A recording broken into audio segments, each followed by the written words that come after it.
जो AI है इसने इसने लोगों के काम धंधे पे बहुत फर्क डाल दिया है। जब हम सोशल मीडिया में और उल्टे सीधे सिंगर विंगर सब ढूंढ लेते हैं ना, तो हम फिर भगत सिंह को क्यों नहीं ढूंढ सकते? भगत सिंह जी की जो आदतें थी क्रांतिकारी, वो उसको क्यों नहीं ढूंढ सकते हम? मुझे एम्बुलेंस मैन भी कहते हैं, मुझे नगर सेवक भी कहते हैं। मैंने जब ब्लड डोनेशन की सेंचुरी की 2019 में, तो मुझे डोनर सिंह का अवार्ड भी मिला। और अभी जो मेरी बायोपिक बन रही है उसका नाम सिंह सूरमा भी है। जबकि देखा जाए तो एम्बुलेंस को पार्किंग फ्री मिलनी चाहिए। यहाँ हम लाखों रुपए दे के बैठे हुए हैं, हमें एक प्लॉट तक नहीं दे पाई सरकार। नशा दिल्ली च बहुत है। दिल्ली तो चलो बंद तो कोड़िया पुल तो दिखाना वहाँ 150 बंदे इंजेक्शन लगा के चले लेटे होंगे आराम नाल। चोरी करके भी करने लग गए, लड़कियां भी लड़के भी।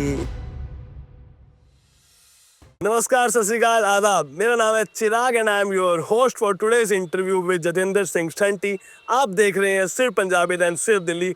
अब इस पर्सनैलिटी के बारे में मैं जितना बताऊँ उतना ही कम है। शहीद भगत सिंह सेवा दल से वो चलाते हैं, एम्बुलेंस मैन ऑफ दिल्ली वो कहलाते हैं, एंड हाँ, पद्मश्री से वो सम्मानित हैं। तो आइए इस इंटरेस्टिंग पर्सनैलिटी से हम मिलते हैं और आपको भी मिलवाते हैं। चलिए मेरे साथ। हेलो सर, सत श्री अकाल, कैसे हैं आप? सत श्री अकाल, जय हिंद। जय हिंद। बहुत लोग चाह रहे थे सिर्फ पंजाबियत के कि आपके साथ एक इंटरव्यू हो हमारा, and thank you so much, आपने टाइम दिया। पंजाबियत वाले चाहते हैं पंजाबी च बोलना चाहिए। हाँ जी, पंजाबी से भी कर रखे, but we have Hindi audience too. हमारे पास हिंदी ऑडियंस भी है, बिकॉज सिर्फ दिल्ली सिर्फ पंजाबी दोनों रन कर रहे हैं। पंजाबिया दी गल वखरी। हाँ, पंजाबी भी हम करेंगे साथ साथ। तो सर प्लीज़ बैठिए, अब थोड़ी देर बैठ के बात करें यहीं पर हम सर के साथ, एंड देन फिर हम चलते हैं। तो एंगल सर, पहले तो कैसा फील कर रहे हैं आप? कंफर्टेबल, सेवा में लगे हुए हैं। सुबह से 6 जगह डेड बॉडी के लिए हमारी एम्बुलेंस जा चुकी है आज भी। अच्छा, 15 की एवरेज है लगभग बस पर डे। तो कैसे मैनेज करते हैं सर आप? इतना ये हेक्टिक हो जाता है ये सब। हेक्टिक अब तो हम हाँ। यूज्ड टू हैं। हमारे जो ड्राइवर है, पायलट, एम्बुलेंस पायलट, वो सुबह 7 बजे आ जाते हैं और मैं भी 8 बजे आ जाता हूँ। ओके। जो हमने देखा आज इवन अभी आपने शॉर्ट्स अगर देखे होंगे गाइस, तो ये खुद ही एम्बुलेंस चला के वो आ रहे थे। एंड सर, भगत सिंह जी की फोटो लगी है। अंदर एंट्री करते ही मेरे अंदर एक जोश सा आ गया, एंड एज अ पंजाबी जोश आ जाता है। थोड़ा बताएं इस फोटो के बारे में आप, एंड कुछ यूनिक लग रहा है मुझे इस फोटो में। ये फोटो में क्या, जो शख्सियत भगत सिंह जी की थी उसका मुकाबला तो कोई कर नहीं सकता। खून शहीदों का प्यारों मिला हुआ इस रंग में, जिन्हें देश हो जान से प्यारा, आओ हमारे संग में।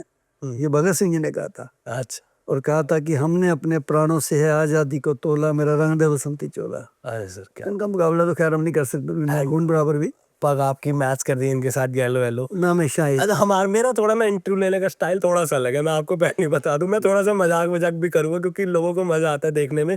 हम इतना भी सीरियस लेके नहीं जाएंगे। हमें आज शंटी जी एक अलग रूप में चाहिए थोड़े। शंटी जी की हमें बचपन की कहानियां भी सुननी है, हमें शंटी जी के ऐसे किस्से भी सुनने हैं, अपने कॉलेज टाइम के किस्से भी सुनने हैं हमें आपके। अगर आपको कंफर्टेबल रहे तो प्लीज आप हमसे जरूर शेयर करना। नहीं, जैसा क्वेश्चन है ना मैं उससे अच्छा जवाब दूंगा। अच्छा, तो चलो बस हमें को यही चाहिए था कि आजकल कहते हैं ना वाइब मैच होना, तो हमारी वाइब मैच हो जाए अगर स्टार्टिंग में, तो वही बढ़िया है। सर, फैमिली का सपोर्ट कैसा रहता है जब आप इतना एक मुश्किल एक सोशल वर्क कर रहे हैं? बिना उसके तो हो ही नहीं सकता। जब शुरुआत की थी 95 में, तो पहले मेरी माता जी ने बहुत सपोर्ट किया। उन्होंने कहा था कि बेटा अब शुरू किया तो बंद मत करियो, कभी किसी को ना मत करियो। ओके। और अहंकार मत करियो कि तू कर रहा है, ये परमात्मा करा रहा है तेरे से। ओके। फिर मिसेस का साथ, फिर बच्चों का साथ, ये सारी चीजें मेरे को जोड़ती चली गई। फिर स्टाफ अच्छा है मेरा, इन सब का। मेरे पास जो ड्राइवर्स हैं पायलट, वो 30-30 साल पुराने भी हैं। अच्छा। वो लगातार मेरे पास ही काम कर रहे हैं। शहीद भगत सिंह सेवा दल, नाम इतना ये इंटरेस्टिंग है। नाम कैसे डाला सर आपने, और ये कब स्टार्ट हुआ था? क्योंकि कुछ व्यूअर्स जो हमारे साथ नए जुड़े हैं, जिन्होंने आपको नहीं पहली बार देखा हमारे पेज पे, वो जरूर जानना चाहेंगे। देखिए, जैसा ना संस्था का नाम होता है वैसे ही लोग जुड़ते हैं। किसी महिला का नाम होगा, महिलाएं जुड़ेंगी। बुजुर्ग का नाम होगा, बुजुर्ग जुड़ेंगे। बच्चों का नाम होगा, बच्चे जुड़ेंगे। अब क्रांतिकारी के नाम से है तो फिर क्रांतिकारी लोग जुड़ेंगे, नेचुरली है। यंगस्टर बहुत आते हैं मेरे पास, और बिल्कुल देश के लिए समर्पित, जो कहते हैं जी ब्लड डोनेट करने को तैयार है, क्योंकि मैं खुद 106 बार कर चुका हूँ। ये चीज हमें ऐसे लोग चाहिए जो देश के लिए न्यौछावर हो। अच्छा। इसलिए शहीद आजम भगत सिंह जी का नाम को रखा हमने। और शुरू में ही ये बात चली थी जब, तो मैंने कहा था कि हम वो नाम रखेंगे जिसके नाम से लोग इंस्पायर हो। क्या बात, इंस्पायर हो रहे हैं सर? जबरदस्त हो रहे हैं। दिल्ली में आपको सर एम्बुलेंस मैन कहा जाता है। जी। ये वर्ड जब आप सुनते हैं आपको कैसा लगता है? क्योंकि मुझे तो बहुत प्राउड फील हो रहा है कि आज मैं एक एम्बुलेंस मैन का इंटरव्यू कर रहा हूँ जो इतने बड़े सोशल वर्कर है कि उन्हें पद्मश्री सम्मान मिला हुआ है। How do you feeling sir, आप कैसा फील करते हैं? देखिए, मुझे एम्बुलेंस मैन भी कहते हैं, मुझे नगर सेवक भी कहते हैं। मैंने जब ब्लड डोनेशन की सेंचुरी की 2019 में, तो मुझे डोनर सिंह का अवार्ड भी मिला। और अभी जो मेरी बायोपिक बन रही है उसका नाम सिंह सूरमा भी है। ये चलता रहता है। महेश भट्ट जी ने जो सीरियल बनाया उसका नाम पहचान रखा। जी। तो डिफरेंट डिफरेंट है, लेकिन एम्बुलेंस मैन इसलिए कहते हैं कि 30 साल से लगभग मैं ज़्यादा से एम्बुलेंस में ही चलता हूँ दिन रात। क्या बात है शादी में भी जाऊँगा तो एम्बुलेंस में जाऊँगा। सर। ओके। उसका कारण है कि जब मैं जाता हूँ उस समय में रास्ते में कोई पेशेंट मिल गया, कोई एक्सीडेंटल केस मिल गया, मैं तुरंत से सारे काम छोड़ के पहले उसे हॉस्पिटल छोड़ दूँ। अच्छा। और सैकड़ों लोग ऐसे मैंने उठाए हैं जो लोगों ने मृत घोषित कर दिए थे, बच गए वो। बचा लिए। फर्स्ट एड मिल गया, बच गए। क्या बात है, I am getting goosebumps right now. मतलब मैं शायद ऐसी पर्सनैलिटी का इंटरव्यू पहली बार कर रहा हूँ। अच्छा सर, थोड़ा सा लाइट करते हैं माहौल। जैसे ना मेरा इंटरव्यू थोड़ा ऐसा रहेगा, पंजाबी थाली होती है ना सर एक, जिसमें थोड़ा सा नमकीन भी रहता है, मीठा भी रहता है, तो हम नमकीन के नाम पे भी आपको थोड़े थोड़े क्वेश्चन पुट अप करेंगे। No problem. सर, पॉलिटिक्स को अभी आप कैसे देख रहे हैं और यूथ को क्या मैसेज जा रहा होगा ये आज की पॉलिटिक्स देख के? मुझे लगता है बहुत फर्क आया देश की राजनीति में। कोई समय था कि राजनीति वो करते थे जिनको देश के लिए, जिन्होंने फ्रीडम मूवमेंट में काम किया था, क्रांति में काम किया था, उनके देश के अंदर, उनके अंदर देश की ज्वाला थी कुछ करने की। अब थोड़ी इजी हो गई है पॉलिटिक्स। अब पैसे की पॉलिटिक्स ज़्यादा हो गई है, धर्म की पॉलिटिक्स हो गई है, पैसे की पॉलिटिक्स हो गई है, बिजनेस कह सकते हैं हम। जूतेबाजी की पॉलिटिक्स हो गई है। पहले राजनीति जो है सेवा से शुरू होती थी। अगर आप इतिहास उठाएं, लाल बहादुर शास्त्री जैसे, जिन्होंने जय जवान जय किसान का नारा दिया था, एक गरीब नेता थे। बिल्कुल। आप देखो ना, गरीबियत में से निकल के आए थे वो लोग। तो मुझे लगता है आज नौजवानों के लिए पॉलिटिक्स थोड़ी आसान हो गई है कि पैसे खर्चे, अच्छे 2 4 6 नेताओं के पास घूमे, बड़ी सी गाड़ी ले ली, बड़ा सा झंडा लगा लिया, नेता बन गए। तो मतलब सही नहीं है आपके हिसाब से ये एजेंडा, ये चेंज होता है, समय का बदलाव है ये। पहले अगर टेलीग्राम होती थी, अब इंटरनेट है। हाँ। समय का चेंज आया है। पहले लैंडलाइन होता था, मोबाइल आया है। तो मुझे लगता है समय की पुकार है। बाकी कंट्रीज में भी ऐसे ही हो रहा है अब तो। हाँ। तो इसलिए ये अगर फास्ट नहीं चलेंगे तो पीछे रह जाएंगे ना। बिल्कुल। ये हम जहाँ पे भी इंटरव्यू कर रहे हैं, इस जगह पे आप कब से रह रहे हैं सर? सारा जीवन ही यहाँ निकल गया हमारा तो। चलें फिर कुछ दिखाएंगे आप हमें अपनी बेस्ट लोकेशन यहाँ की, कुछ बेस्ट मेमोरीज। हम गाड़ी में बात करें आपके साथ? हाँ हाँ, एम्बुलेंस में चलेंगे आप। चलें। गाड़ी तो नहीं कह सकता मैं, क्योंकि मेरे पास कोई लग्जरी गाड़ी तो नहीं है। नहीं नहीं सर, एम्बुलेंस। मैं चलो भगवान करे पहली बार और आखिरी बार मैं बैठूंगा एम्बुलेंस में। नहीं, आखिरी बार से कोई भी नहीं बैठता, क्योंकि वक्त का कुछ पता नहीं होता। नहीं चलिए, तो बाकी चलते हैं सर। फिर अब आप हमें दिखाइए लोकेशंस आपकी कैसी है, कुछ आपका मेमोरी करते हैं हम। हमारे पास जो एम्बुलेंस है उसके लिए अलग अलग हमने 2 3 पार्किंग बनाई हुई है, क्योंकि यहाँ जगह कम पड़ती है। और हाँ जी। 30 साल की सेवा के बाद भी आज भी हमारे पास अपनी जगह नहीं है। ये भी डीडीए से किराए पे ली हुई है हमने। ओके। इसका हम लाखों रुपए किराया देते हैं। जबकि देखा जाए तो एम्बुलेंस को पार्किंग फ्री मिलनी चाहिए। टोल टैक्स फ्री है जब एम्बुलेंस के लिए। कहीं भी आप किसी पार्किंग में जाते हैं, शहर में, मार्केट में, मॉल में, तो उसकी पार्किंग फ्री होती है। ये बहुत अच्छा पॉइंट रेस किया। लेकिन ये यहाँ हम लाखों रुपए दे के बैठे हुए हैं, हमें एक प्लॉट तक नहीं दे पाई सरकार, ना भारत सरकार ना दिल्ली सरकार। हम लाखों रुपए किराया देते हैं, उसके लिए भी एहसान करते हैं हमारे ऊपर वो, और बढ़ाते जाते हैं किराया हर साल। मुझे लगता है इस बात पर, और सबसे बड़ी बात है कि फ्री एम्बुलेंस सर्विस, तो पेड नहीं है ये। हाँ। जिन हॉस्पिटलों ने करोड़ों करोड़ों रुपए कमाए हैं कोविड में, उनको तो जगह 1 रुपए गज में दी हुई है लीज पे। और जो हम फ्री में एम्बुलेंस चला रहे हैं, हमारे से लाखों रुपए एम्बुलेंस का खड़ा करने का साल का लेते हैं। ये छोटी बात नहीं है, बहुत बड़ी बात है जी। चलिए फिर आइए देखते हैं हम। जी। थोड़ा सा आपके चलते हैं। साथ। बाहर से आना है या रिश्तेदारों ने 1 दिन 2 दिन 3 दिन बॉडी रखनी है, तो ये फ्रीज़र, वैसे इसका दिल्ली में 8,000 रुपये पर नाइट का किराया हम फ्री देते हैं। अच्छा। ऐसे हमारे पास 10 15 है बॉक्स, हाँ। तो उनके घर भी छोड़ के आते हैं, लेके भी आते हैं। और देश की एक कॉल पे आप। हाँ, और देश की बहुत महान हस्तियों के लिए भी यूज़ हुआ है। श्री अटल बिहारी वाजपेयी जी, पूर्व प्रधानमंत्री, सुषमा स्वराज जी, अरुण जेटली जी, ऐसी शख्सियत जो महान थी, उनके लिए भी यूज़ हुए हैं। ऐसे स्ट्रेचर रखते हैं हम रेडी एकदम, किसी को स्ट्रेचर चाहिए तुरंत हमारे पास जाएगा। फिर हमारे पास डिफरेंट गाड़ियाँ हैं। ये डेथ, जैसे हॉस्पिटल डेथ होगी, घर लाना है, ये एम्बुलेंस जाएगी बड़ी वाली, ठीक है। और शमशान घाट लेके जाना से फिर दूसरी गाड़ी जाएगी हमारी, ये वाली, ये शमशान घाट के लिए सारी गाड़ियाँ हैं। ये सारी एयर कंडीशन गाड़ियाँ हैं। ओके, सारी फ्री सर्विस है हमारी। और हर एम्बुलेंस का एक अलग अलग रोल है। अलग अलग रोल है। 70,000 से ज़्यादा डेड बॉडी हम कैरी कर चुके हैं। जैसे फ्रीज़र जाना है, इस गाड़ी में जाना है। अच्छा। हाँ, ये छोटी गाड़ी है, इसके लिए सिर्फ पेशेंट के लिए, इसमें डेड बॉडी नहीं जाएगी। हाँ, इसमें हमारा ऑक्सीजन रहता है, सिलेंडर रहता है, सब कुछ रहता है। ये लेडी ड्रिवन गाड़ी है, pink ambulance only for women. Women, okay. Driver भी विमेन है इसमें हमारे पास। एंड मैं ये देख रहा हूँ एक कांवड़ सेवा, और ये एक राष्ट्र। हमने रखी है धार्मिक उत्सवों के लिए। अच्छा। कोई गुरुपुरब का नगर कीर्तन है, कोई श्री राम जयंती है, हनुमान जयंती है, वाल्मीकि जयंती है, कावड़ सेवा है, उसमें गाड़ी अलग से भेज के आए हैं। अरे डिफरेंट हमने गाड़ी रखी हुई हैं ताकि उनमें उस ज़रूरत के अनुसार हम भेजें। और एक जो आप देख रहे हैं इनोवा आई है आज, ये इनोवा को भी हमने एम्बुलेंस बनाया हुआ है। ओके। और इसी में मैं ज़्यादातर ड्राइव करता हूँ क्योंकि इसमें अंदर स्ट्रेचर भी है, ऑक्सीजन भी है, कंसनट्रेटर भी है। ये ऑक्सीजन का सिलेंडर रहता है रेडी एकदम, जैसे कोई पेशेंट को उठाया, स्ट्रेचर हमारे पास है, सीट को डाउन करके रख लेते हैं। और ये आग लग गई है किसी गाड़ी में, चलती गाड़ी में या कुछ है तो उसको फट से हम फायर ब्रिगेड का ही रहता है सारा, हमारे पास फर्स्ट एड का सारा इंतजाम साथ रहता है एकदम। इसमें दवाइयाँ फर्स्ट एड सब साथ रहता है, तुरंत से हम उसको फर्स्ट एड देना शुरू कर देते हैं। और इवन देन हमारे पास मॉर्चरी बैग, यानी डेड बॉडी भी उठा के ले जाने तो फट से हम मॉर्चरी बैग में रखते हैं और हम गाड़ी में लेके चल देते हैं, सीधा हॉस्पिटल छोड़ देते हैं। इसलिए हमारा सारी गाड़ी एक्यूब्ड है एकदम से। मैं इसी में ज़्यादा रहता हूँ इस कार के अंदर। ये मोबाइल एम्बुलेंस है। तो सेंटी जी हम आपके साथ घूम रहे हैं, हमारा टाइटल भी ये है कि अटे with Jatinder Singh Shunty ji, ambulance man. Ambulance man. Sir Padma Shri आपको मिला हुआ है, पहले तो वो फीलिंग आप मुझे बताएं, जब आप बढ़ रहे थे वो लेने के लिए अवार्ड, क्या दिमाग में चल रहा था, क्या फील हो रहा था उस टाइम? मुझे लगता है वो एक जो अचीवमेंट थी वो सिर्फ मेरी नहीं थी, वो मेरे ड्राइवर्स जिन्होंने, पायलट जिन्होंने मेहनत करी, मेरा परिवार, ये सारा उनका इनिशिएटिव था।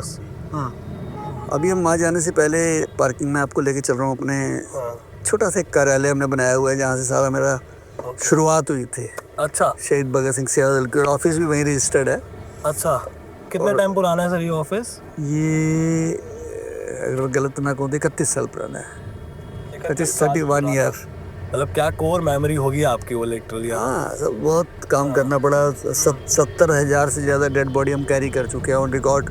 ओके। तो मैं समझता हूँ ये गिनीज बुक ऑफ रिकॉर्ड में आने वाली चीज़ है आने वाले समय में। अभी जब हमारी मूवी बनेगी तो लोगों को पता लगेगा कि हाँ वाकई में ये गिना। कब से आपने पेशेंट अलग है, डेड बॉडी अलग है, ब्लड डोनेशन है, मॉर्चरी बैग है, फिर जो लावारिस लाशें आती हैं हमारे शमशान घाट में, हम एक शमशान घाट भी चलाते हैं। अच्छा। हाँ, वो भी मैं अभी दिखाऊंगा आपको, रास्ते में है वो भी। ठीक है सर। क्योंकि वो सारे काम हमारे क्या क्या है आपको पता होना चाहिए कि हम कैसे काम करते हैं, क्या करते हैं। अच्छा, आपने कहा आपकी मूवी बनेगी एक, अगर जैसे बायोपिक बनेगी आपकी, कौन सा ऐसा बॉलीवुड एक्टर आपको लग रहा है कि उस रोल के लिए परफेक्ट होगा? अभी उनकी बात चल रही है, अनिल कपूर जी से भी चल रही है। अक्षय जी के पास तो समय नहीं था अभी 3 साल का शायद। हाँ जी, हाँ जी। अदरवाइज मैं तो अक्षय जी को बहुत लाइक करता हूँ और वो सोशल मूवीज अक्षय जी बहुत करते रहते हैं। केसरी 2 आ रही हो कि अभी? और अभी हमारे शहीद भगत सिंह सेवादल को उन्होंने कोविड के उस भयानक टाइम में 2 एम्बुलेंस भी गिफ्ट करी थी। अच्छा। हाँ जी सर, तो थोड़ा सा आप बताएं आप हमें अपने ऑफिस के बारे में। ये जो मुझे पद्मश्री अवार्ड मिला, ये है वो? ये सर्टिफिकेट है, ये राष्ट्रपति जी मुझे दे रहे हैं। ओके। और ये है हमारा देश की शान, तिरंगा। तो ये आपको वो जो रोल करके देते हैं शायद, जी, वही है ना? जो रोल करके देते हैं ये वो सर्टिफिकेट है। मैं भारत का राष्ट्रपति रामनाथ कोविंद व्यक्तिगत गुणों के लिए आपके सम्मानार्थ पद्मश्री प्रदान करता हूँ। प्राउड फीलिंग होगी सर। मैं देख रहा हूँ फोटो में आप कैसे, एक स्माइल आपके, ग्लो एक फेस का अलग है। ये काफी अवार्ड्स है सर, आप इसके बारे में कुछ बताना चाहेंगे आपके हिसाब से? प्यार है लोगों के अवार्ड्स नहीं, लोग जगह समय से मेरे पास ऐसे कोई 1000 के करीब है, अलग अलग जगह रखे हैं मैंने, 1000 से ज़्यादा है मेरे पास जो यादें बन चुकी हैं। ओके, मैं कुछ देखूंगा अवार्ड्स थोड़े बहुत, आप मेरे को बताना उनके बारे में जो मैं देख। जैसे सामने पड़ा है, उत्तराखंड के गवर्नर ने दिया था ये मुझे। ये हम, मैं हाथ लगा सकता हूँ? हाँ। ओके। गुरमीत जी हैं, उत्तराखंड के गवर्नर हैं, ये उन्होंने मुझे प्रेजेंट किया था। उत्तराखंड के गवर्नर इनको मैं कैसे भूल सकता हूँ जो इतने सम्मान प्यार से लोग मुझे भेंट करते हैं ये मतलब आपको तो याद होगा सर कि ये अवार्ड कहाँ से मिला, ये लिखा होता है अवार्ड कहाँ से सही मिला। बताओ भूल जाता है, लिखा अच्छा। होता है। हाँ, और वो फीलिंग्स फिर याद आ जाती जी जी वो देखना पड़ता है, याद आया था। सैकड़ों हो गए ना, हजारों हो गए अब तो, सैकड़ों नहीं है। हजारों की तादाद। यहाँ एक छोटी सी आपने एम्बुलेंस भी रखी हुई है। जी जी डेमो डेमो है इस पे। ओके, जी बहुत तो सही। ये हमारा काम ही एम्बुलेंस है, हम्म, तो एम्बुलेंस ही रखेंगे। ऑफिस में आते हैं आप एम्बुलेंस देखते हैं और नेचुरली हमारा ये एम्बुलेंस मैन एम्बुलेंस नहीं रखेगा तो और क्या रखेगा। एक बाल लेजेंड अवार्ड भी आपको मिला हुआ है। बहुत ढेरों अवार्ड तो परमात्मा ने बख्शिश करी है कि हाँ, लोगों के ड्रीम्स होते हैं अवार्ड्स देखना ना सर। यहाँ पे भी कुछ है क्या? ये award sir, awardee Shri Jatendra Singh Shunty ji, award by live India, इनके बारे में बताया सर। ये तो आपने एकदम ये तो स्टार एंट्री पे ही रखे आपने सर, ये मतलब ज़्यादा ही स्पेशल होंगे आपके लिए कुछ। नहीं बस याद ही नहीं रहता, तो ढेरों मतलब बढ़ते जा रहे हैं। हर धर्म के लोग, हर रिलीजियस के, हर क्लब्स वाले डिफरेंट डिफरेंट मेरे को बुलाते रहते हैं, मैं लेते रहता हूँ अवार्ड। गवर्नमेंट के बहुत अवार्ड मिले हुए हैं मुझे। बट मैं ये देख रहा हूँ सर, आपको इंटीरियर का भी काफ़ी आइडिया है सोगे, क्योंकि आपने वो वाला ऑफिस जो हम जहाँ पहले बैठे थे वो भी एक अच्छे से एक ना, मतलब मेरे को अच्छा लगा। ये वाला भी आपने बनाया हुआ है, खुद डिजाइन करवाते हैं क्या आप सब? हमारे ना बैठने का जो स्थान है वो हमारे काम करने की क्षमता को बढ़ाता है। अब एक हम बेंच पे बैठते हैं तो अलग बात करते हैं, अब इधर आके बैठेंगे आपको लगेगा कंफर्टेबल है बहुत, हाँ जी, हाँ जी। तो आपको एक अलग ही मजा आएगा बात करने मैं बैठ जाऊँ आपके साथ प्लीज। ओ देखिए सर, ये एकदम मतलब यहाँ बैठ के पूरा ऑफिस में फील आती है बात। हाँ, क्या लग रहा कहते हैं ना जैसा देश वैसा भेष। नहीं बिल्कुल। और ये मैगजीन्स वगैरह का भी सर आप? हाँ मैं मैगजीन पढ़ता भी हूँ और मेरे को शौक भी है, अच्छा। और लोगों को भी पढ़ाता हूँ मैं ये। अच्छा है। तो ये सर का ये भी एक ऑफिस है, पहले 36 साल पुराना है। 36 साल पुराना ऑफिस है, बट सर ने ऐसे मेंटेन किया हुआ कि जैसे कल ही ओपन हुआ हो। नहीं इसको अभी 2 साल पहले इंटीरियर कराया था मैंने, अच्छा। अदरवाइज तो पहले उजड़ा चमन था ये। लेकिन पद्मश्री के बाद मुझे लगा कि जैसे मीडिया भी बहुत आता है और मेरे पास इंटरव्यूज पॉडकास्ट बहुत आते हैं, अच्छा। महीने में 20-25 तो आ ही जाते हैं। That's why you viral face sir in Delhi specially. कोई ऐसा चैनल बचा नहीं देश का जिसने मुझे ना बुलाया हो या क्या बात है, मेरे पास ना आए हो। हमारा सौभाग्य हम आपके साथ बैठे हैं। चलिए फिर हम आगे चलते हैं मंजिल की ओर फिर से, जहाँ से हम निकले थे। एंड सर को मैं बताऊँ 70 से यहीं रह रहे हैं सर, और 31 साल पुराना ये ऑफिस है, बट इन्होंने अभी रेनोवेट करवाया, इसलिए आपको लग रहा हो कि न्यू है। तो आइए हम आगे चलते हैं। सर को हमने ऑफिस देख लिया जो 31 ईयर्स ओल्ड है, एंड हम अभी ऑरेंजेस खाते खाते बात कर रहे हैं। सर एक पंजाबी होने के नाते, जैसे कि लोग कहते हैं आजकल मिलावट इतनी हो रही है फूड में, आपकी फेवरेट डाइट क्या है? मैं तला हुआ बिल्कुल नहीं खाता, अच्छा। फास्ट फूड बिल्कुल नहीं खाता, टेस्ट भी नहीं करता। हाँ मुझे फ्रूट और ड्राई फ्रूट बहुत अच्छा लगता है। फ्रूट और ड्राई फ्रूट? फ्रूट खा रहा हूँ ना। हाँ फ्रूट्स सर खा भी रहे, हमें भी खिला रहे, पूरी टीम को खिला रहे हैं हमारी। एंड सर जैसे कि आजकल ना एक ट्रेंड चल पड़ा है ये आर्टिफिशियल इंटेलिजेंस का, एआई का, इसका काफ़ी मिसयूज़ हो रहा है जी। आपको पहले तो ऐसा किसी चीज़ का सामना करना पड़ा, और इस बारे में आप क्या कहेंगे? देखिए हमारे देश में जो भी चीज़ आती है ना उसका यूज़ कम होता है, मिसयूज़ ज़्यादा होता है। बिल्कुल मैं मोबाइल फ़ोन की बात करूँ तो लोग उसमें और देशों में तरक्की करी लोगों ने, कभी इंटरनेट के थ्रू, कभी अलग अलग तरीके से, लेकिन हमारे यहाँ बच्चे उसमें अजीब अजीब चीज़ें देखते रहते हैं, बजाय तरक्की करने के अपनी आंखें ख़राब कर ली, बुद्धि ख़राब कर ली, और ऐसी ऐसी गेम खेलते हैं जिसमें पैसे लुटा देते हैं। यहाँ ने लॉस ही करा है। इसी प्रकार जो AI है इसने लोगों के काम धंधे पे बहुत फ़र्क डाल दिया है। इसने सिर्फ एआई ने या सोशल मीडिया ने? नहीं AI ने। अच्छा। सोशल मीडिया ने तो काम बढ़ाया है, हाँ ये तो है, बहुत लोगों को काम लगा दिया है, लेकिन AI ने जो काम किया है उसमें कई लोगों को नुकसान भी हुआ है। उस पर जो आर्टिफिशियल ये है, इसमें जो काम मैनुअल होना चाहिए था, लाखों लोग करते थे, वो सैकड़ों में रह गया।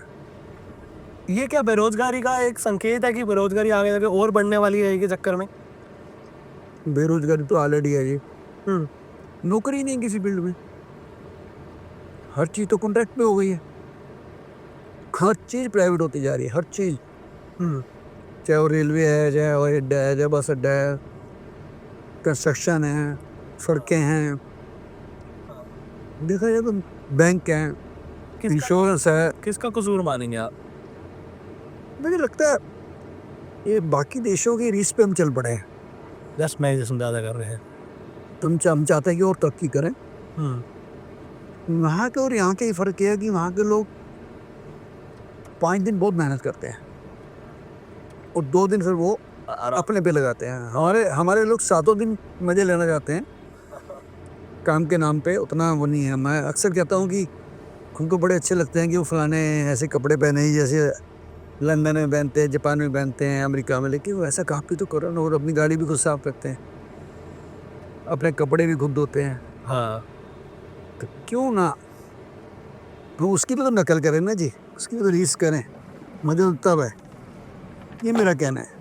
बिल्कुल सर।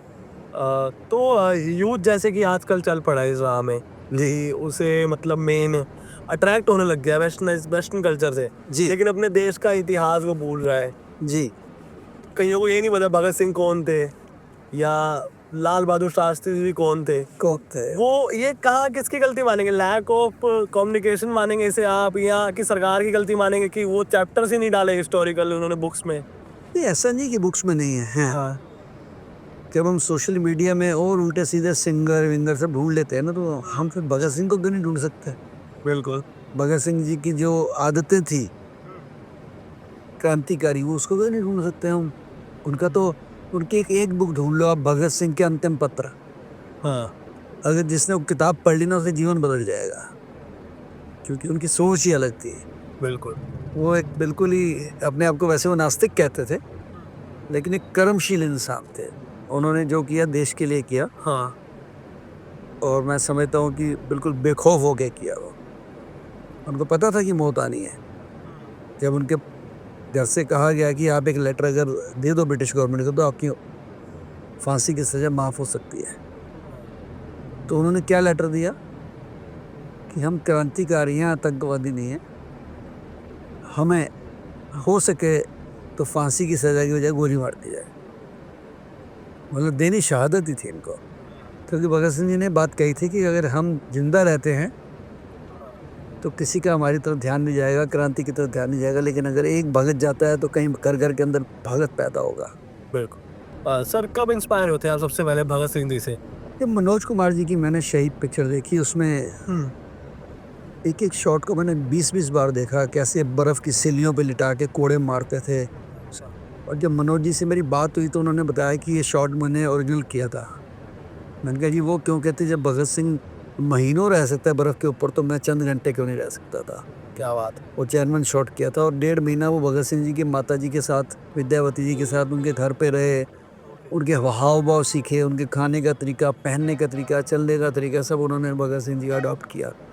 इसीलिए आप देखो कई शहीद पिक्चरें आई हैं, लेकिन जो मनोज जी वाली आई है वो, उसका मुकाबला कोई नहीं कर पाया। एंड अभी हमने इनको लॉस्ट भी कर दिया मनोज जी को, अभी कुछ टाइम पहले ही। लेजेंड थे वो। हाँ, वो ऐसी शख्सियत थे कि वो गए नहीं हैं, कभी जाएंगे नहीं। वो हमारे देश के लिए जो वो दे गए हैं ना, मुझे लगता नहीं किसी और ने दिया और ना दे पाएगा आगे, क्योंकि जिस समय उन्होंने वो मूवीज़ बनाई, हाँ, उस समय फ्रीडम मूवमेंट के लोगों के अंदर एक चाहत थी, लहर थी। आज वो पता ही नहीं है बच्चों को फ्रीडम मूवमेंट क्या होता है। आज लोग कोविड भूल गए 3 साल के बाद। बिल्कुल। उस समय लोगों को याद था कैसे आज़ादी मिली, कैसे हमारी कुर्बानियाँ हुई, ब्रिटिश गवर्नमेंट कैसे गई, या पार्टीशन कैसे हुआ भारत हिंदुस्तान का, पाकिस्तान का। अब नहीं किसी को याद। आपको लगता है कि ये पार्टीशन की जितनी भी कहानियाँ आई हैं, इसमें कुछ ना कुछ ऐसा हो रहा है कि हमारे पास आधी अधूरी आ रही है या रॉन्ग नॉलेज, गलत नॉलेज आ रही है, हाफ नॉलेज आ रही है, उससे भी इम्पैक्ट कर रहे हैं हम आजकल? नहीं, बिल्कुल उसमें जैनवन आ रही है, क्योंकि मैंने जैसे गदर पिक्चर देखी, हाँ जी। मेरे मम्मी भी मेरे साथ थे, ओके। तो वो रोने लगे फिल्म देखते देखते। तो हाँ, मैंने कहा आप रो के रहे हैं, तो पिक्चर है, मूवी है। कहने लगे भाई जो ये दिखा रहे हैं ना कि बच्ची को जहर दे रहे हैं, हमारे को भी माता पिता ने जहर की पुड़िया दे दीजिए और कहा था कि ये पुड़िया अपने सलवार के निफे में रख लेना, अच्छा। अगर कोई बदतमीजी करे तो खा लेना। ये शॉर्ट्स थे। उन्होंने बताया कि जिस ट्रेन में हम आए थे उसमें सैकड़ों लाशें पड़ी थी और हम बोरियों के नीचे छुप के आए थे। खून से सनी हुई बोरियां थी वो, खून से सने हुए कपड़े थे, पूरी ट्रेन खून से सनी हुई थी। तो वो जब बताते थे तो हमारे रोंगटे खड़े हो जाते कि यार ऐसा समय भी आया था कभी देश के ऊपर कि ट्रेनें ट्रेनें कट के आई वहाँ से पूरी। तो आपके जैसे पेरेंट्स से उससे इम्पैक्ट या आपने भी देखा था नहीं हम तो यहाँ पैदा हुए हैं, मेरी दोस्त पर और बात किया है। हाँ लेकिन हमारे पार्टीशन हुआ तो मेरी मम्मी 7 साल की थी, वहाँ से आई थी। अच्छा कुछ बातें मुझे मनोज कुमार जी ने भी बताई। ओके। मनोज कुमार जी 10 साल के थे उस समय। तो वो दादाजी बताया करते थे पार्टीशन की कहानियाँ जी। तो मुझे भी उस टाइम में बिलीव नहीं हो रहा था कि इतना बड़ा मैसाकेर होना देश में। सरकारें उस टाइम क्या कर रही थी ये, बट उस टाइम लोगों को समझ आना शुरू हुआ था धीरे धीरे।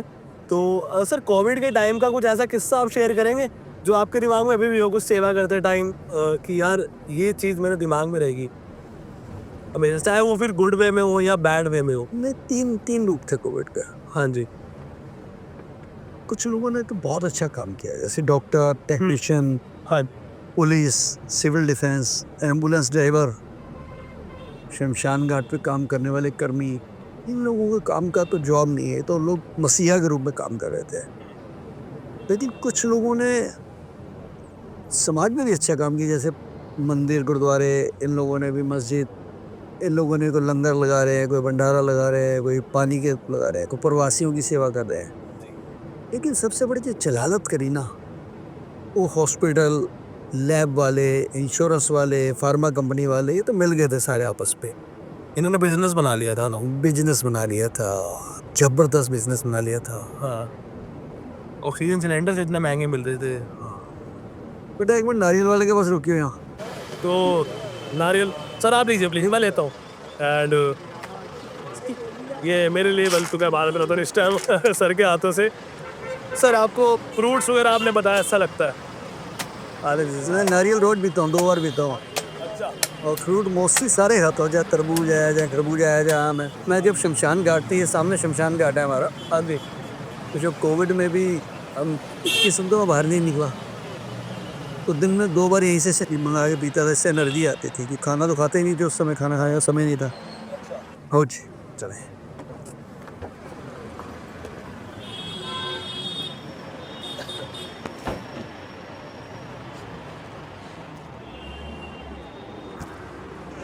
सर ये शमशान पहले तो उसको कहते हैं ये शिव सत्य है और ये शिव जी की मूर्ति है। आखिरी सत्य यही असर है, यही हाल है सब में ये। और यहाँ निःशुल्क दाह संस्कार होता है, कोई गरीब आ जाए, लावारिस आ जाए, और उसकी अस्थि विसर्जन भी फ्री करते हैं। जो अस्थियाँ लेने नहीं आते हैं वो उनको हम खुद करते हैं, फ्री करते हैं। यहाँ एक छोटा मंदिर जी बनाया हुआ है उन्हें ईश्वर को याद करने के लिए। तो सर जैसे अभी पीछे लोगों ने विजुअल देखे होंगे आपके शमशान घाट के, सर सबसे डरावना मंजर आपको क्या लगता था जब आप अंदर जाते थे कोरोना के टाइम पे? लाशें पड़ी थी, 100 150। अच्छा। और लोग लाश को छोड़ के भाग जाते। कोई कहता था मैं थक गया हूँ, कोई कहता था डर लगता है, आप करा दो। 5 7 10 तो लावारिस ही मिलती थी वहाँ। वाले छोड़ जाते थे? छोड़ जाते थे, करते नहीं थे, थके हुए थे बेचारे, किसी के पैसे नहीं होते थे। हम करा देते थे, उसकी सूचना नोट कर लेते थे, पुलिस को बता देते थे, क्योंकि बॉडी रख नहीं सकते थे। पोस्टमार्टम की बॉडी की स्मेल मार जाती थी, टाइम भी नहीं था इतना। हाँ। लेकिन एक शव वाहन जो हमारा है, जिसके अंदर एक बॉडी आती है, हम 8 बॉडी में लाए आके थे। सामने जीटीबी हॉस्पिटल है, वहाँ से 60 से 65 बॉडी पर डे आती थी। उससे आगे चले जाएँ तो राजीव गांधी हॉस्पिटल है, 25-30 बॉडी वहाँ से आती है। जैसा मैं पहले बता रहा था आपको कि कुछ लोगों ने अच्छा काम किया, कुछ ने एज ए सोल्जियर काम किया, लेकिन जो 4 लोगों ने कहर बरसाया, हॉस्पिटल वाले, लैब वाले, इंश्योरेंस वाले, फार्मा कंपनी वाले, जिस बीमारी का इलाज नहीं था, 30-40 लाख रुपए लिए इन्होंने लोगों से, अंधेर नगरी कर दी इन्होंने। लोगों के मकान बिक गए, घर बिक गए, गाड़ियाँ बिक गई, सड़क पे आ गए, नौकरियाँ छूट गई। हाँ। लेकिन शर्म नहीं आई शायद उनको भी, उन्होंने क्या करा क्या नहीं करा। उन्होंने देश के नाम को बदनाम किया है। अगर मैं गलत कह रहा हूँ हाँ। तो 2000 वाला इंजेक्शन दिल्ली में 2 लाख कम में बिका है ना, 500 वाला ऑक्सीजन सिलेंडर 50,000 तक बिका है। बिल्कुल। एम्बुलेंस 1000 वाली लोगों ने 50,000 में ली है। क्रिमेशन 1 लाख रुपए में हुए हैं। इसलिए कह रहा ना बिजनेस बना लिया लोगों ने। बिजनेस नहीं थी, बहुत ब्लैकमेलिंग हुई थी उस समय, कई लोगों ने तो बहुत की थी। अच्छा। और बड़ी मजेदार बात है कि किसी हॉस्पिटल के खिलाफ FIR नहीं हुई है कि ये तो बहुत ही मतलब उन्होंने जिसके एक हॉस्पिटल था उसके 15 हॉस्पिटल बन चुके हैं अब इस समय। पैसे ही बहुत कमा लिया उन्होंने। जी। तो शमशान में जाकर जो शांति मिलती है ना जी मेरे को, उसका मुकाबला मैं किसी चीज़ से नहीं कर सकता। क्योंकि देखिए हम मंदिर गुरुद्वारे जाते हैं तो हमारे अंदर प्राउड और आ जाता है कई बार कि अब तो भगवान कुछ नहीं बिगाड़ सकता हमारा। हम मंदिर हो आए हैं, गुरुद्वारे हो आए हैं, लेकिन जब हम शमशान जाते हैं तो चाहे 2 सेकंड के लिए आता है दिल में यार क्या साथ ले जाना है, समय ही रह जाता है। ये आखिरी वो 2 सेकंड बड़े कीमती होते हैं, हमारे जीवन को बदल सकते हैं। जी। इसलिए मैं नित्य प्रति शमशान जाता हूँ, कई बार तो 3-3 बार भी चला जाता हूँ।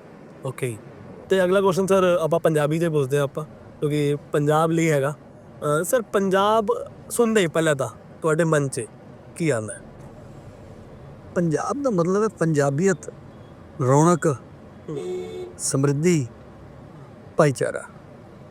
ਐਂਡ ਖਾਣਾ खाण पीण के तो शौकीन है ना जी, उत्थे पानी इन्ना अच्छा जो मर्जी खा लो, घर भी खा लो हजम हो जाएगा। ਅੱਛਾ ਤੇ ਪੰਜਾਬ ਦੀ ਪੋਲਿਟਿਕਸ ਉਹਦੇ ਬਾਰੇ ਕੀ ਕਹੋਗੇ देखो पंजाब का ना एक ट्रेंड रहा है, जो भी पहले एक बारी कांग्रेस की सरकार, फिर एक बार अकाली सरकार, फिर कांग्रेस, फिर अकाली, बीजेपी तो कभी आई नहीं उत्थे। ते ये हुण इस बारी आम पार्टी आ गई, अगली बार देखो की माहौल बनता है। लेकिन कुल मिला के पंजाब के लोग इस गल्लों सियाणे भी ने कि जिहड़ा काम नहीं करता उन्हें हटा देंदे ने, जिहड़ा काम करता उन्हें जिता देंदे ने। ਕੀ ਲੱਗਦਾ ਇਲੈਕਸ਼ਨ 'ਚ ਕੀ ਹੋਣਾ जे टाइम है, बहुत टाइम है, अजे तो बड़ी चेंजेस आनी है, ये पौने 2 साल पे ने, अजे कुछ भी कहना जल्दी होएगा। लेकिन जो स्टेप मैं देख रहे हैं पिछले 2-3 महीने तो नशे के उत्ते पाबंदी लगाई जा रही है और नशा बेचण वाले ਨੂੰ पकड़िया जा रहा है, उन्होंने अरेस्ट किया जा रहा है, उन्होंने मकान तोड़े जा रहे हैं और इनकाउंटर भी हो रहे हैं, क्रिमिनल ਨੂੰ पकड़िया जा रहा है, टैरोरिस्ट ਨੂੰ पकड़िया जा रहा है। ਇਹਦੇ ਨਾਲ ਲੱਗਦਾ ਮੈਨੂੰ ਪੰਜਾਬ ਵਿੱਚ ਹੁਣ ਸੁਧਾਰ ਸ਼ੁਰੂ ਹੋ ਗਿਆ ਹੈ। ਤੇ ਜੇ ਪੰਜਾਬ ਦੀ ਆਪਾਂ ਗੱਲ ਕਰਦੇ ਵੀ ਜਿਵੇਂ ਪੰਜਾਬ ਦਾ 뮤직 ਪੰਜਾਬ ਦੇ ਆਰਟਿਸਟ ਵਰਲਡ ਵਾਈਡ ਫੇਮਸ ਹੈਗੇ ਨੇ ਸਰ ਚਾਹੇ ਆਪਾਂ ਨਾਮ ਲੈ ਲਈਏ ਦਿਲਜੀਤ ਦੋਸਾਂਝ ਦਾ ਜਾਂ ਆਪਾਂ ਨਾਂ ਲੈ ਲਈਏ ਸਿੱਧੂ ਮੂਸੇਵਾਲੇ ਦਾ ਤਾਂ ਨਹੀਂ ਹੈਗਾ ਬਟ ਉਹ ਵਰਲਡ ਵਾਈਡ ਫੇਮਸ ਹੈਗਾ ਤੇ ਲੇਕਿਨ ਲੋਕਾਂ ਦਾ ਇੱਕ ਬੈਡ ਇੰਪ੍ਰੈਸ਼ਨ ਹੈਗਾ ਕਿ ਪੰਜਾਬ ਨਾ ਸੁਣਦੀ ਕਹਿੰਦੇ ਨਸ਼ਾ ਬੜਾ ਯਾਰ ਉੱਥੇ ਤੇ ਇਹ ਕੀ ਪੋਲਿਟਿਕਸ ਦਾ ਚੱਕਰ ਹੈਗਾ ਨਸ਼ਾ ਬੜਾ ਹੈਗਾ ਉੱਥੇ ਜਾਂ ਉੱਥੇ ਯੂਥ ਨਹੀਂ ਮੰਨ ਰਿਹਾ ਕੀ ਸਮਝਦੇ ਹੋ ਤੁਸੀਂ ਇਹ ਨਸ਼ਾ ਦਿੱਲੀ 'ਚ ਬਹੁਤ ਹੈ। ਦਿੱਲੀ ਦੀ ਤੁਸੀਂ ਚਲੇ ਤਾਂ ਕੋੜੀਆ ਪੁਲ ਤੁਹਾਨੂੰ ਦਿਖਾਣਾ ਵਾ 100-150 ਬੰਦੇ ਇੰਜੈਕਸ਼ਨ ਲਗਾ ਕੇ ਥੱਲੇ ਲੇਟੇ ਹੋਣਗੇ ਆਰਾਮ ਨਾਲ। ਕਿਤੇ ਨਸ਼ਾ ਨਹੀਂ ਹੈ, ਮੈਨੂੰ ਤੁਸੀਂ ਦੱਸੋ। ਚੋਰੀ ਕਰਕੇ ਵੀ ਕਰਨ ਲੱਗ ਗਏ, ਲੜਕੀਆਂ ਵੀ ਲੜਕੇ ਵੀ, ਉਹ ਮਾਹੌਲ ਖਰਾਬ ਹੁੰਦਾ ਚਲਾ ਗਿਆ। ਜਿਹਨੂੰ ਚਿੱਟਾ ਕਹਿੰਦੇ ਨੇ, ਕੋਈ ਸਮੈਕ ਲੈ ਰਿਹਾ, ਕੋਈ ਹੈਰੋਇਨ ਲੈ ਰਿਹਾ। ਲੇਕਿਨ ਹਰ ਸਟੇਟ 'ਚ ਨਸ਼ਾ ਤਾਂ ਦੇਖੋ ਐਸਾ ਕੋਈ ਸਟੇਟ ਨਹੀਂ ਹੈ ਕਿਉਂਕਿ ਅੱਜ ਅਗਰ ਅਸੀਂ ਯੂਪੀ ਦੀ ਗੱਲ ਕਰੀਏ ਸਭ ਤੋਂ ਜ਼ਿਆਦਾ ਸ਼ਰਾਬ ਦੇ ਠੇਕੇ ਉੱਥੇ ਹੈ ਕਿਉਂਕਿ ਰੈਵਨਿਊ ਸਰਕਾਰ ਨੂੰ ਉੱਥੋਂ ਆਉਣਾ। ਰੈਵਨਿਊ ਐਕਸਾਈਜ਼ ਕਿੱਥੋਂ ਆਏਗੀ ਸਰ? ਉੱਥੋਂ ਆਏਗੀ, ਸ਼ਰਾਬ ਦੇ ਠੇਕਿਆਂ ਤੋਂ ਆਏਗੀ। ਔਰ ਕੋਈ ਪ੍ਰਸ਼ਾਦ ਦੇ ਉੱਤੇ ਤਾਂ ਮਿਲੇਗਾ ਨਹੀਂ ਤੁਹਾਨੂੰ ਟੈਕਸ, ਘਿਓ ਦੇ ਉੱਤੇ ਟੈਕਸ ਨਹੀਂ ਮਿਲੇਗਾ, ਟੈਕਸ ਤੁਹਾਨੂੰ ਸ਼ਰਾਬ ਤੋਂ ਮਿਲੇਗਾ। ਤੇ ਹੋ ਜਾਏਗਾ, ਠੀਕ ਹੋ ਜਾਏਗਾ, ਚੇਂਜ ਆਉਣ ਵਾਲਾ ਹੈ।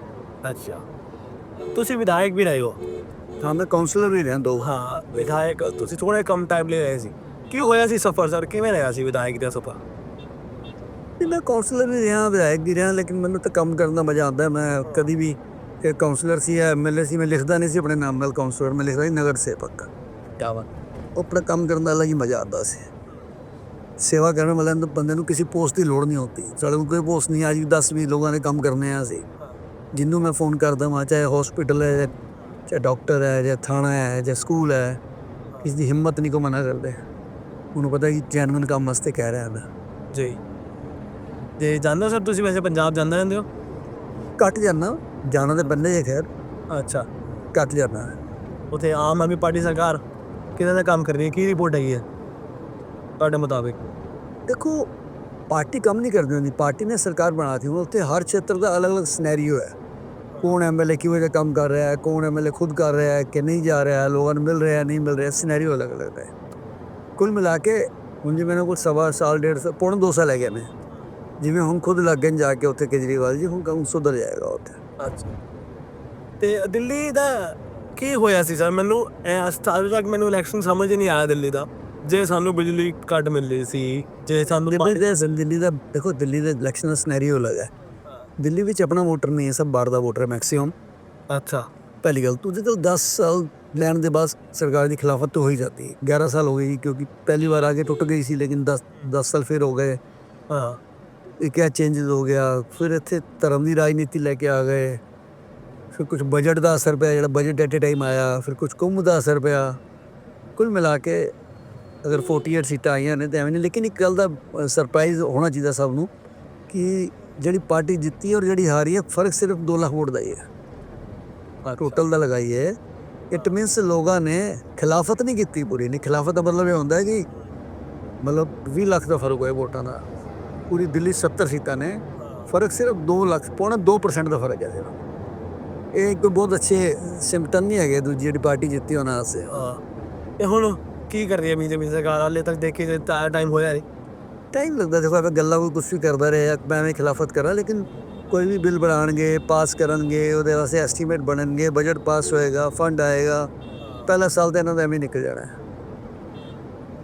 ਤੀਜੇ ਸਾਲ 'ਚ ਜਾ ਕੇ ਪਤਾ ਲੱਗਦਾ ਕੰਮ ਕਰਨ ਵਾਲੇ ਹੈ ਕਿ ਨਹੀਂ। ਉੱਦਾਂ ਘੁੰਮਦੇ ਰਹਿਣ, ਮੀਡੀਆ ਨੂੰ ਕਹਿੰਦੇ ਰਹਿਣ, ਉਹ ਗੱਲ ਅਲੱਗ ਹੈ, ਲੇਕਿਨ ਕੰਮ ਤਾਂ ਕੋਈ ਨਹੀਂ ਹੈ। ਕਈ ਲੋਕ ਅੱਜ ਮੈਂ ਦੇਖ ਰਿਹਾ ਐਮਐਲਏ ਕਹਿ ਰਹੇ ਸੀ ਮੂਰਤ ਕਰ ਰਹੇ ਜੀ। ਉਹ ਤੁਸੀਂ ਕਿੱਥੋਂ ਲਿਆਏ? ਇਹਦਾ ਮਤਲਬ ਪਿਛਲੇ ਐਮਐਲਏ ਦਾ ਫੰਡ ਹੈ। ਅੱਛਾ ਆ ਹੀ ਨਹੀਂ ਸਕਦਾ ਫੰਡ ਆਉਣ ਨੂੰ, ਘੱਟੋ 9 ਮਹੀਨੇ ਲੱਗਣਗੇ। ਅੱਛਾ ਐਸਟੀਮੇਟ ਬਣਨਗੇ, ਟੈਂਡਰ ਹੋਣਗੇ, ਵਰਕ ਆਰਡਰ ਹੋਏਗਾ, ਤਾਂ ਹੀ ਕਰੋਗੇ ਨਾ ਕੰਮ। ਜੀ ਇਹਦਾ ਮਤਲਬ ਤੁਸੀਂ ਝੱਲਾ ਬਣਾ ਰਹੇ ਹੋ ਲੋਕਾਂ ਨੂੰ। ਮੈਂ ਲਿਆਇਆ ਜੀ ਫੰਡ, ਕਿੱਥੋਂ ਲਿਆਇਆ ਤੂੰ? ਇਹਦਾ ਮਤਲਬ ਪਹਿਲੇ ਵਾਲੇ ਐਮਐਲਏ ਨੇ ਲਗਾਇਆ ਸੀ, ਉਹ ਪੈਸਾ ਆ ਗਿਆ ਤੇਰੇ ਕੋਲ। ਉਹ ਉਦਘਾਟਨ ਹੋ ਗਿਆ ਉਹ। ਤੇ ਹੁਣ ਕਿੱਥੇ ਜਾ ਰਹੇ ਸਰ ਆਪਾਂ? ਕਹਾਂ ਲੈ ਕੇ ਜਾ ਰਹੇ ਆ ਆਪਾਂ? ਮੈਂ ਸਾਡੀ ਇੱਕ ਐਂਬੂਲੈਂਸ ਪਾਰਕਿੰਗ ਹੈ ਜਿੱਥੇ ਵੇਵ ਸਿਟੀ ਦੇ ਵਿੱਚ, ਜਿਹੜੀ ਸਾਨੂੰ ਰਾਜੂ ਚੱਡਾ ਜੀ ਨੇ ਪ੍ਰੈਜ਼ੈਂਟ ਕੀਤੀ ਹੈ, ਗਿਫਟ ਕੀਤੀ ਹੈ, ਡੋਨੇਟ ਕੀਤੀ ਹੈ। ਕਿਉਂਕਿ ਸਾਡੇ ਕੋਲ ਐਂਬੂਲੈਂਸ ਬਹੁਤ ਸੀ। ਮੈਂ ਤੁਹਾਨੂੰ ਦੱਸਿਆ ਕਿ ਦਿੱਲੀ ਵਿੱਚ ਜਗ੍ਹਾ ਨਹੀਂ ਸੀ ਹਾਂ ਔਰ ਇਹਨਾਂ ਕਿਰਾਇਆ ਲੈਂਦੇ ਸੀ। ਫਿਰ ਅਸੀਂ ਰਿਕੁਐਸਟ ਕੀਤੀ ਉਹਨਾਂ ਨੂੰ, ਸਾਡੀ ਰਿਕੁਐਸਟ ਮੰਨ ਕੇ ਉਹਨਾਂ ਨੇ ਸਾਨੂੰ ਇੱਥੇ ਜਗ੍ਹਾ ਦਿੱਤੀ ਹੈ। ਉਹਦੇ ਵਿੱਚ ਟਾਈਮ ਹੋ ਗਿਆ यहाँ पे? ਇੱਕ ਸਵਾ ਸਾਲ, 1.5 ਸਾਲ ਹੁਣ। ਅੱਛਾ, ਅੱਧੇ ਵਿੱਚ ਅਸੀਂ ਐਂਬੂਲੈਂਸ ਸਰਵਿਸ ਕਰ ਰਹੇ ਹਾਂ, ਅੱਧੇ ਅਸੀਂ ਡਾਇਲਿਸਿਸ ਸੈਂਟਰ ਬਣਾ ਰਹੇ ਹਾਂ। ਡਿਜ਼ਾਸਟਰ ਮੈਨੇਜਮੈਂਟ ਦੀ ਤਰਫੋਂ ਡਾਇਲਿਸਿਸ ਹੋਏਗਾ ਲੋਕਾਂ ਦਾ। ਉਹ ਤਿਆਰੀ ਚੱਲ ਰਹੀ ਹੈ, ਜੇ ਫੰਡ ਨਹੀਂ ਹੈਗੇ ਸਾਡੇ ਕੋਲ। तो चलिए फिर वहीं अब सीधा हम वहीं मिलते हैं आपसे, वहीं बात है। Thank you. तो अभी हम मौजूद हैं जो सर की जो बताया था पार्किंग है यहाँ पे, और यहाँ एक डिजास्टर मैनेजमेंट का भी है सर का। एंड शंटी सर आप प्लीज़ आएँ और थोड़ा एक्सप्लेन करें इस जगह के बारे में जो उन्होंने विजुअल देखे अभी सब ने। दिल्ली में ना बहुत समस्याएं आ रही थी। एक तो जगह नहीं थी हमारे पास, गाड़ियाँ एम्बुलेंसेस ज़्यादा थी, शव वाहन थे, बहुत सी बॉक्सेस। ना हमारी कभी दिल्ली सरकार ने मदद की, ना भारत सरकार ने। जो जगह ली है उसका भी किराया देना पड़ता है, बहुत ज़्यादा किराया है वो भी। हाँ जी। तो फिर मैंने रिक्वेस्ट की तो राजू चड्डा जी ने, जो वेव सिटी के मालिक है, संजी थी, उन्होंने ये जगह हमें भेंट करी है। और इसमें हमने आधे में पार्किंग बनाई है, आधे में हम डायलिसिस सेंटर बनाने जा रहे हैं। तो चूँकि ये इसको बनाने में कंस्ट्रक्शन में बहुत फंड लग गया, लेकिन फ्यूचर ये है एक तो हम बस के अंदर बना रहे हैं। अच्छा ये देख सकते हैं हम बस के अंदर? हाँ, अभी अभी अभी इसका स्ट्रक्चर तैयार हो गया, मशीनें आनी है बस। हाँ मैं दिखाता हूँ। ओके। ऐसी जो आप सामने देख रहे हैं हॉल, उसके अंदर भी 6 मशीनें लगेंगी। अच्छा जहाँ लिखा डिजास्टर मैनेजमेंट सेल शहीद भगत सिंह सेवा दल, उसके अंदर भी हम ये बनाएंगे आने वाले समय में सारा। तो ये आइडिया कैसे आया इसको आधी पार्किंग और आधा ये करने के लिए?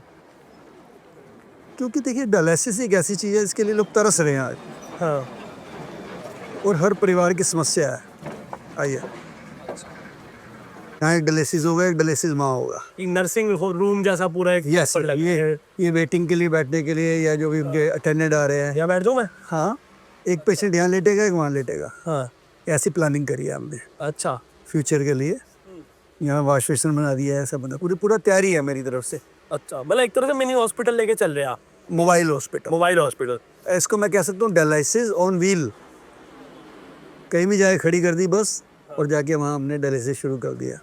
अच्छा ये चल भी सकती है बस? हाँ हाँ, ये चल भी सकती है। क्या और ऐसी मैं कुछ छोटी और बनाने जा रहा हूँ। हाँ टेम्पो ट्रेलर में एक एक डायलिसिस होगी, उनके घर जाके डायलिसिस करेगी वो। अच्छा वो इसलिए क्योंकि कईयों के पास पैसे तो हैं, जाने वाला कोई नहीं है साथ, बच्चे भी जाने को तैयार नहीं है, नौकर जाने को तैयार नहीं है। तो हमारी एम्बुलेंस डायलिसिस वाली उनके घर के बाहर खड़ी हो जाएगी। उसका कोई मिनिमम चार्ज रखेंगे हम, ताकि खर्चे निकलते रहे, क्योंकि डॉक्टर भी जाएगा, टेक्नीशियन भी जाएंगे, उसके अंदर डायलिसिस मशीन होगी। 7-8 लाख की तो मशीन ही है। हाँ, बल्कि मैं तो लोगों को रिक्वेस्ट कर रहा हूँ कि जो भी अपने पैसे को स्कार्थ करना चाहते हैं, वो हमारे इस डायलिसिस वाले प्रोजेक्ट में एक एक मशीन दे के अपने पैसे को सफल कर सकते हैं, या एम्बुलेंस दे के। तो उसके लिए हमारा फ़ोन नंबर रहेगा 8750674433। दूसरा नंबर है 9999979843। और हमारे पास अगर आप उसको बेनिफिट लेना चाहते हैं, जैसे कुछ लोग एटीजी मांगते हैं, सीएसआर का मांगते हैं, एफसीआरए मांगते हैं, 12A सारे कुछ है हमारे पास ईश्वर की कृपा से। तो क्योंकि ये दसवंध का काम है, अगर वो अपने कमाई का 10वां हिस्सा निकाल के अच्छी जगह लगाना चाहते हैं तो इस डायलिसिस वाले काम में हमारे को 14 मशीनें चाहिए आने वाले समय के लिए। तो अगर आप उसमें शहीद भगत सिंह सेवा दल के लिए इस सेवा में सहयोग करते हैं, मैं समझता हूँ कि कुछ ऐसे परिवार जो डायलिसिस से वंचित है, हम उनको एक सर्विस घर पे भी दे सकते हैं जाके। डायलिसिस ऑन भी वो तैयारी चल रही है। अभी एक हमने आपका कंसेप्ट देख लिया एम्बुलेंस वाला, एम्बुलेंस, शव वाहन, सब वाहन वाला, ठीक है, शमशान घाट, हाँ, डिजास्टर मैनेजमेंट, 3 हो गए, मोर्ची बॉक्स मॉर्चरी बॉक्स, और blood donation. Blood donation, dialysis हमारा आने वाला है, अपकमिंग। पाइपलाइन में है। और क्या क्या सोच रहे हैं आप आगे अभी? मैं बहुत ज़्यादा नहीं सोच रहे, क्योंकि पैसा चाहिए। हाँ हम लेते नहीं कहीं से, ना सरकार से, भारत सरकार से, ना दिल्ली सरकार से। जो लोग श्रद्धा से देते हैं हाँ, उनसे लेते हैं। तो जगह भी चाहिए, उतने मैनेजमेंट के लिए टीम भी चाहिए, उनके खर्चे भी हैं, उनकी तनख्वाहें हैं, डीजल पेट्रोल है, लाखों रुपए महीने का। तो इसलिए हम जो परमात्मा करा रहा है उतना ही करेंगे, ठीक है। हमें कोई लालच नहीं। तो काफ़ी प्राउड फील हो रहा है मुझे आपसे बात करके, और मैंने जितने भी बात करी। एक लास्ट क्वेश्चन, देखो मैं नहीं कह रहा, लोग कह रहे हैं, ठीक है, ये मैं यहाँ से सामने से पूछता हूँ आपसे।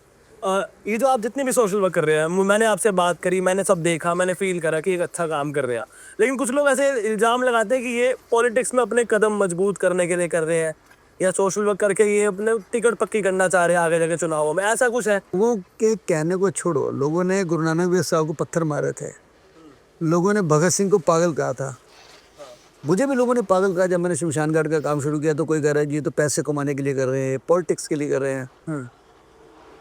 लेकिन वो कहते हैं ना कि गांव में से जो हाथी निकलता है तो जो वहाँ भोग रहे होते हैं वहीं खड़े रह जाते हैं और हाथी कहीं का कहीं पहुँच जाता है।